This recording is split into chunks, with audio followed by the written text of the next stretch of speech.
So, hello everybody. Welcome to this second lecture on design space exploration in SOC. So, as we have understood till now, design space constitute all the possible implementations of your SOC based on the MOC models, that is, models of computation and the models of architecture, including the mapping and optimizations which are performed. Okay, and exploration is actually seeing, optimizing, and evaluating their performance to identify the best possible design solution to our system. Okay, now last time we had discussed about the fundamentals of design space exploration, and we had just briefly started with what are the components or the parameters which are there in the design space exploration model. So when I talk about these parameters, so they are specific to the subsystems or they are specific to the communication units which have to be actually annotated with the system architecture model. So the complete model has to be annotated or it has to be mapped to the application and architecture parameters so as to see their performance and monitor their performance, rather I should say. So these are two types of parameters, specific to the subsystems and specific to the communication units. So the architecture or the application parameters which are specific to the subsystems, both hardware and for the software, they primarily first include what is identifying what is the resource type, whether it is a hardware resource, it is a software resource. Hardware resource can be a computational unit, or it can be a storage resource, or it can be a peripheral. So either of the three, and otherwise it can be a software resource also, because some processor codes may be soft processor codes or there are open codes also which are available. So first is the resource type. Next is network type. Now when I talk about network, we know that SOC, when we talk about NOC is another term which we need to familiarize ourselves with. NOC means network on chip, because communicating of the different units or different IP blocks through a standardized interface, that is very, very important. And that is what we are defining in the models of architecture. So whether it is using the AMBA bus architecture or it is using a complete network. Okay, so that is um, depending upon the application and the complexity of the system developed. Yeah, we should know that AMBA has the implementation of network on chip also and the simple bus system also. Okay, so if there is a network type which is involved, what is the type of the network component? Whether it is an extensible bus or whether it is a coherent bus. So those kind of things they need to be identified here. Then what topology they are following, how they are connected, all the components which are going to communicate, what is the communication topology in which they are being identified, then the routing algorithm which is being used. Okay, then the arbitration is actually required when we have there is a bus control, when there are multiple masters and basically, these are the components of bus. When we are going to study the bus structure, you will come to know. So there is arbiter also. Basically, the role of the arbiter is it takes care that to which master or to which component the control of the transmission or the communication line and the protocol has to be given. So that is controlled by the arbiter, and arbiter also follows certain schemes like round robin scheme or time division multiplexing scheme. So those there may be different schemes based on which the arbitration is done. But what algorithm is actually being used? Yes, it is priority based or not. Then it is the resource name. Every resource is going to be identified with a name from which it will be uh, identified, or it would be given control, not given the control, whatever. Matlab its identification in the system is through its name. So that is again system based identification. Let's say if there are n output units, so I'm just giving one example. It should be, let's say, the peripherals, they can be identified as P1, P2, P3, and so on. Co-processors can be CP1, CP2, CP3, and so on. So this is just one example I'm giving, that some identification to each hardware resource has to be given. Okay. And then there are the software architecture parameters with which they are mapped. So when I say software architecture parameters, they are the type of the operating system. Okay. Then the scheduler type, what kind of scheduling is there, whether it is preemptive, non-preemptive, whether we are doing the real-time scheduling. So all these things, they have to be taken care when we talk about the architecture specific or the subsystem specific parameters.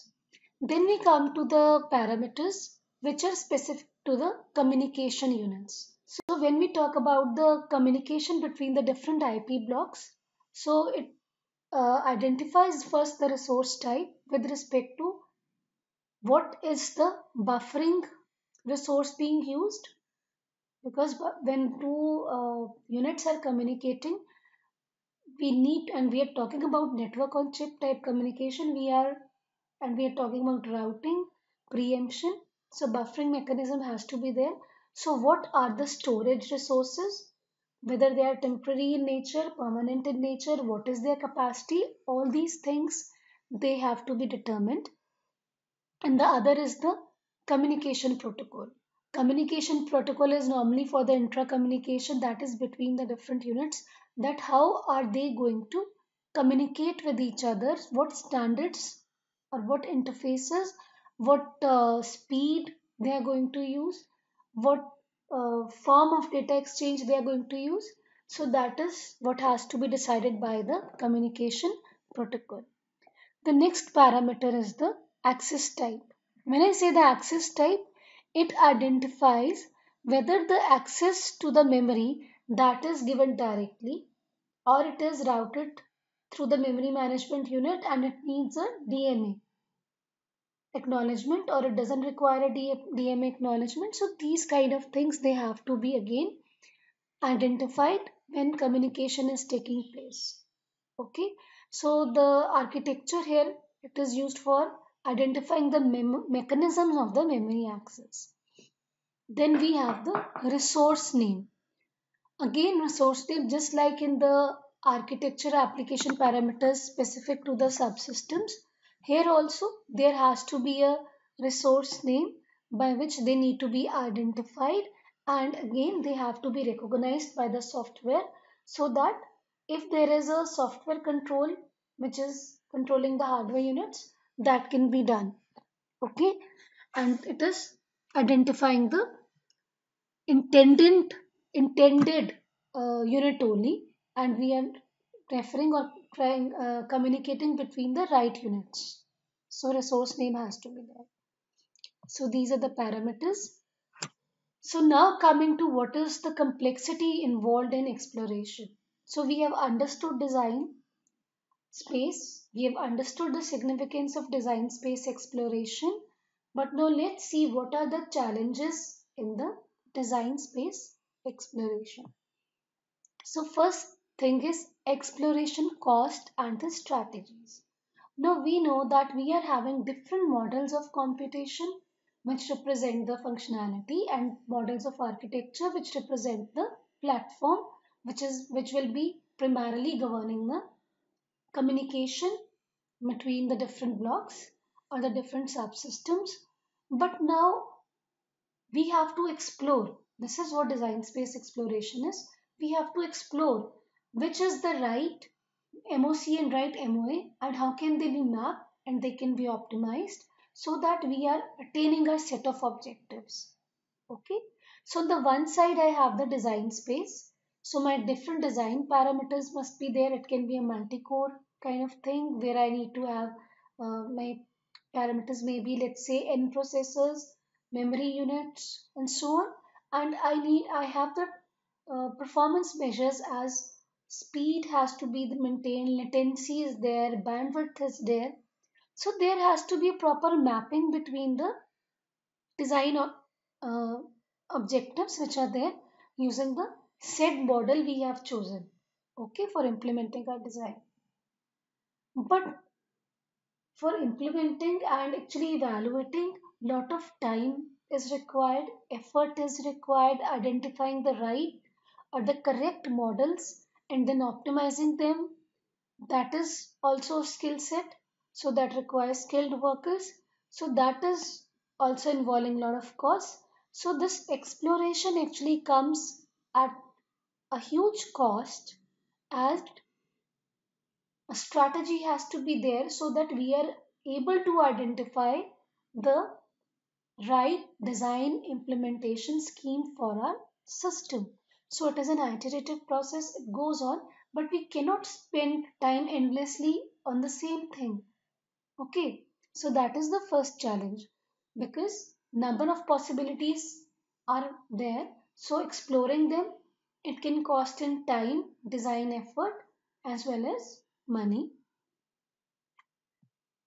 Next is exploration is a multi-objective optimization. Yes, we need to optimize, but I'm not only optimizing, let's say, power. I want low power, I want high speed, I want lesser area, I want lesser bandwidth, efficient use of bandwidth, efficient resource utilization. I want 100% pipelining. So I am looking for so many things which have to be achieved. Okay. So when I am talking about a multi-objective function which have to be optimized, I need to frame one function which is including all these uh, objectives as a parameter or the input. And some weighting factor has to be given. Some weightage has to be given each of this objective, and I have to form a combined objective function. Okay. So I'll just take one example. For example, you must have heard of clustering. When we are going to clustering is normally an approach used to save on the battery power when we talk about the wireless sensor networks. So in that case, let's say the we identify the cluster head and then we want to decide the next cluster head if the battery of that particular cluster head is going low. So to shift or to jump to the next cluster head or to identify which should be the next cluster head, what we can do is we can take two parameters. One is the distance between the possible next cluster heads and their battery life. So let's say I can say n times the distance plus m times the battery what they are having. So I am forming a function which is including both their battery life and the distance from the current cluster head as a parameter, and I am trying to minimize this function.